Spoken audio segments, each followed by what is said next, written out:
안녕하십니까. 돋보기를 보는 세상 고인돌입니다. 지난주에 감기하고 독감에 대해서 얘기해 드렸는데 바이러스하고 박테리아에 대해서 말씀드렸던 거 기억나십니까?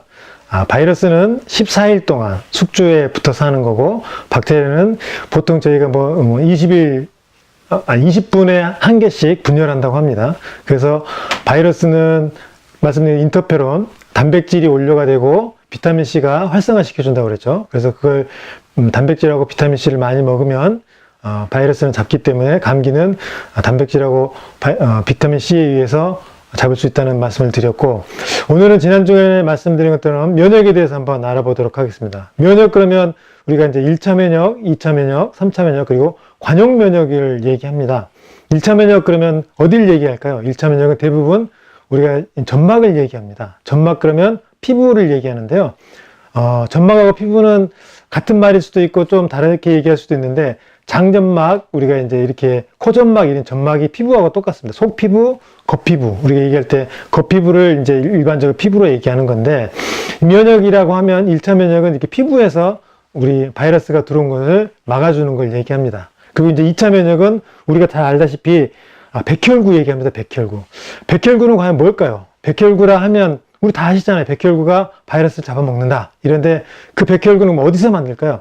조혈기관이라는 게 있습니다. 사람은 조혈기관인데 골수, 비장, 간 이렇게 얘기하는데 가장 많이 만드는 데가 이제 우리 골수라고 합니다. 골수는 뭐냐면 어렸을 때는 모든 뼈에 골수가 다 있어서 거기에서 이제 백혈구를 다 만드는데, 백혈구뿐만 아니라 피를 만드는 거죠. 근데 이제 성인이 돼 갈수록 큰 뼈, 우리 쉽게 얘기하면 대퇴부나 이런 척수에 있는 걸 얘기합니다. 그래서 우리 옛날에 골수암 환자들한테 척수에서 골수를 뺀다는 얘기 들어보셨죠? 그 골수가 바로 피를 만드는 것인데, 그래서 두 번째는 이제 백혈구가 우리 면역을 담당합니다. 세 번째는 어디서 면역을 담당하냐면 이제 항체입니다. 항체. 한 번 들어온 바이러스는 기억하고 있다가 항체에서 우리가 그걸 면역을 담당하는데, 그 대부분 단백질로 이렇게 돼 있습니다. 그래서 우리가 쉽게 한번 그 정리를 해본다면 1차 면역은 아까 말한 것처럼 우리 피부, 점막에서 한다고 했으니까 이 피부하고 점막을 좀 튼튼하게 해주고 촉촉하게 해준다면 면역을 좀 잘 지켜줄 수 있겠죠.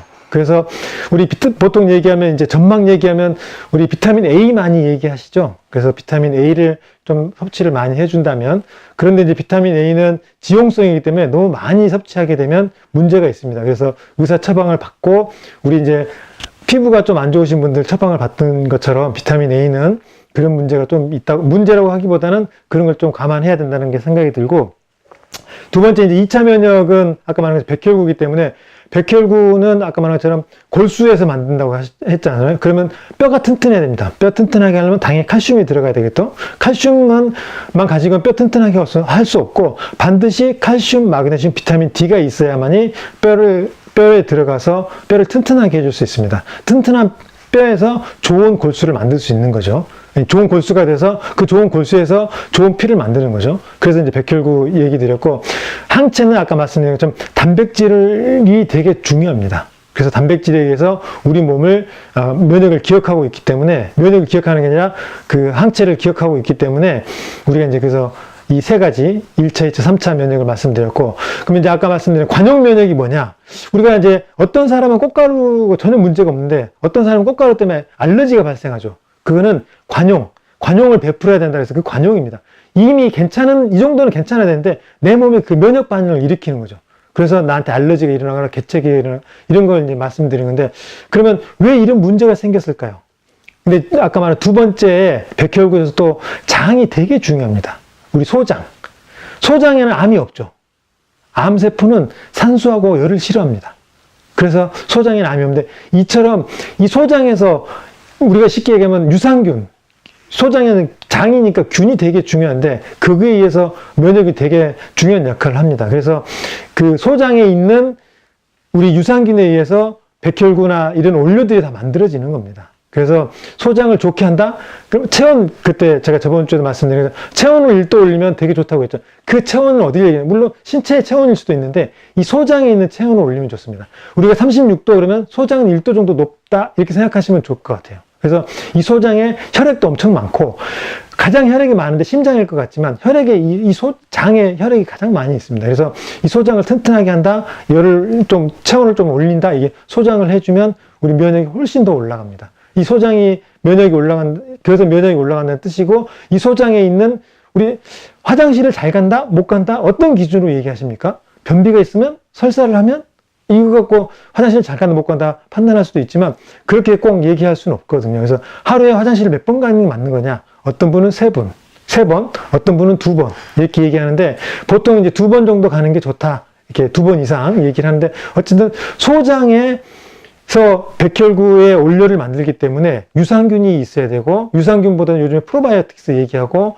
다음 시간에 또 이제 유산균에서 좀 더 공부할 건데, 그래서 우리가 이 백혈구를 튼튼하게, 좋은 백혈구를 위해서는 소장에서 좋은 유산균에 의해서 체온을 좀 올려가지고 우리 면역을 끌어올리면 좋겠다, 이런 말씀을 드리고, 배를 좀 따뜻하게 해주면 좋습니다. 그래서 요즘 젊은 친구들 배꼽티 많이 입고 하는데, 이 배를 따뜻하게 해주는 게 좋습니다. 특히나 잠을 잘 때 배를 따뜻하게 해주고, 반드시 누워서 6시간 이상 반듯하게 누워 자면 우리 아까 말한 그 골수비장 간에서 골수가 쉴 수가 있습니다. 그래서 그때 면역이 탁 끌어올리기 때문에 꼭 6시간 이상 누워서 자기를 권해드리고, 다음 시간에 아까 말씀드린 것처럼 이제 면역에 대해서 아까 말한 핵심의 유산균하고 우유 얘기를 잠깐 또 해드리도록 하겠습니다. 그럼 또 한 주 동안 이 기온차가 많은 이 시절에 한 주 동안 또 즐겁고 신나는 한 주 되시기 바랍니다. 이상 돋보기로 보는 세상 고인돌이었습니다.